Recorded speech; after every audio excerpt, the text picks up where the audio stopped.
Bismillahirrahmanirrahim. Assalamualaikum warahmatullahi wabarakatuh.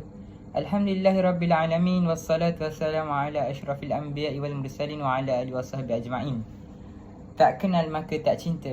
Nama saya Wan Muhammad Afif bin Wan Azli dari kelas 1-2D Option Pendidikan Islam. Terlebih dahulu saya ingin berterima kasih kepada Ustaz Ibrahim Fikri bin Abdullah selaku pensyarah bagi mata pelajaran pengajian kurikulum dan pentaksiran pendidikan Islam, kerana telah banyak membantu saya sepanjang tugasan pentaksiran berterusan kali ini berlangsung. Dan pada hari ini saya akan membentangkan tentang isu yang sangat berbangkit pada kali ini, iaitu isu pertimbangan profesional dalam pentaksiran bilik darjah atau PBD, yang mana merupakan salah satu komponen yang sangat penting dalam sistem pendidikan di Malaysia. Pembentangan pada kali ini akan merungkai mengenai isu pertimbangan profesional dalam pentaksiran bilik darjah, di mana mempunyai 4 bahagian utama, iaitu analisis isu, analisis kritikal, cadangan penyelesaian dan refleksi profesional daripada saya. Sebelum bergerak lebih lanjut, sudahkah anda tahu mengenai kurikulum dan pentaksiran pendidikan Islam?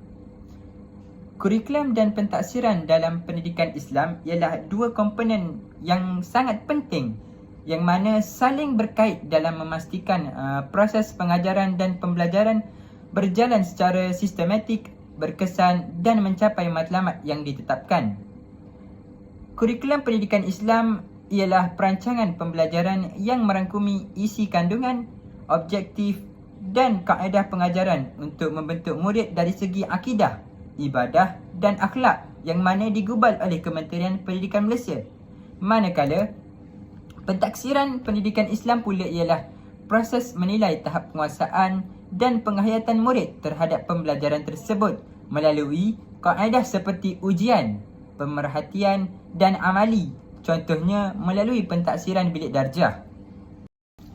Baiklah, seterusnya kita akan bergerak kepada analisis isu utama, iaitu ketidakseragaman dan ketidaktepatan pertimbangan profesional guru. Pertimbangan profesional ini merujuk kepada keupayaan guru untuk membuat keputusan secara bijaksana dan beretika dalam menentukan tahap penguasaan murid berdasarkan evidens pembelajaran. Namun begitu, dalam pelaksanaan PBD oleh Kementerian Pendidikan Malaysia, timbul isu di mana wujud ketidakseragaman dan ketidaktepatan dalam membuat pertimbangan profesional. Hal ini berlaku apabila guru kurang jelas dalam mentafsir standard prestasi iaitu TP1 hingga TP6, membuat penilaian tanpa evidens yang mencukupi dan kadang-kala dipengaruhi oleh persepsi rakan-rakan atau pengalaman peribadi. Akibat daripada keadaan ini, penilaian yang dibuat menjadi tidak konsisten antara guru dengan guru yang lain dan tidak benar-benar mencerminkan pencapaian sebenar murid. Baiklah, seterusnya kita akan lihat kepada implikasi isu ini yang mana banyak memberi impak yang negatif terhadap murid, guru dan sistem pendidikan. Baiklah, yang pertama, terhadap murid. Murid mungkin akan dinilai secara tidak adil apabila tahap penguasaan mereka tidak selaras dengan kebolehan sebenar.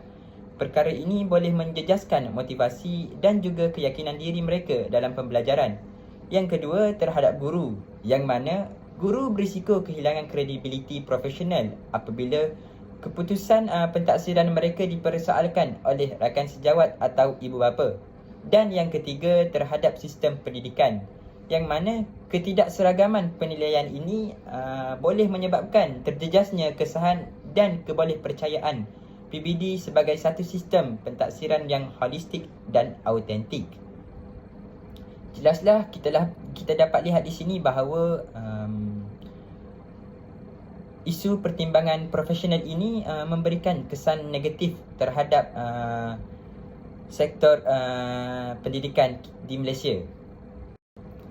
Kemudian, jika dianalisis secara kritikal, isu ini sebenarnya berpunca daripada jurang antara teori dan amalan.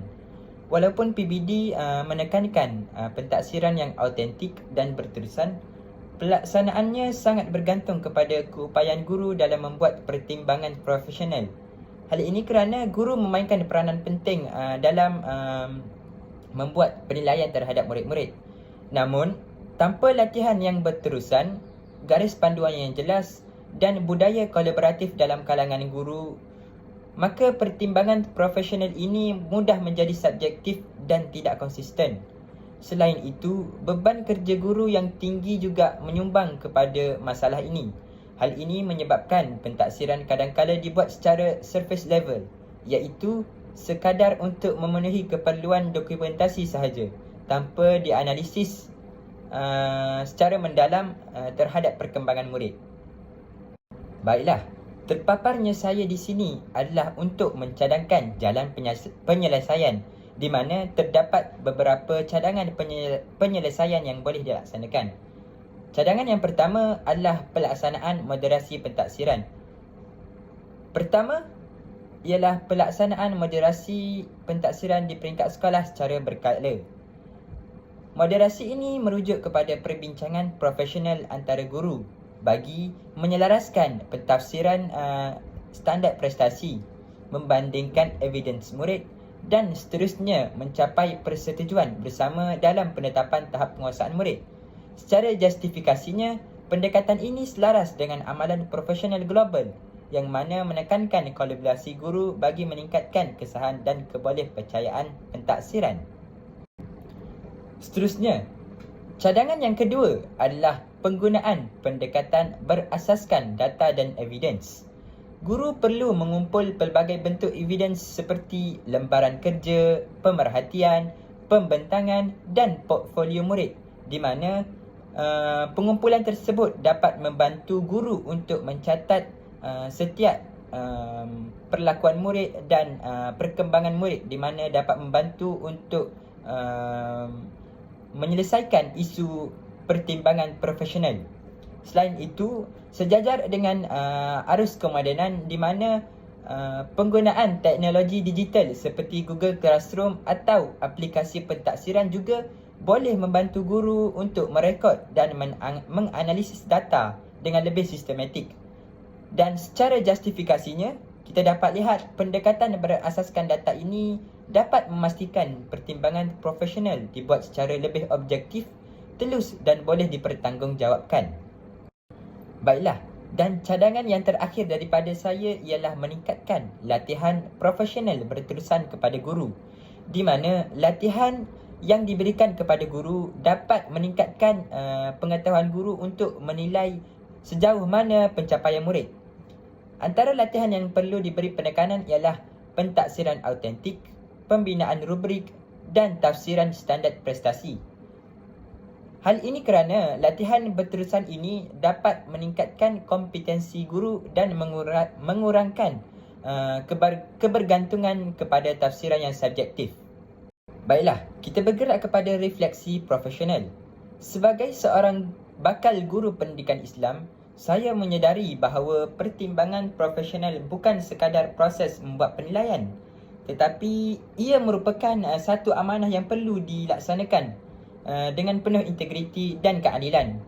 Dalam konteks ini, saya perlu untuk memastikan setiap penilaian adalah berasaskan evidence yang sah, mengelakkan sebarang bias atau pengaruh emosi dan sentiasa merujuk rakan sejawat untuk mendapatkan kesepakatan dalam membuat keputusan yang mana dapat membantu kita untuk menilai dengan lebih baik terhadap setiap murid.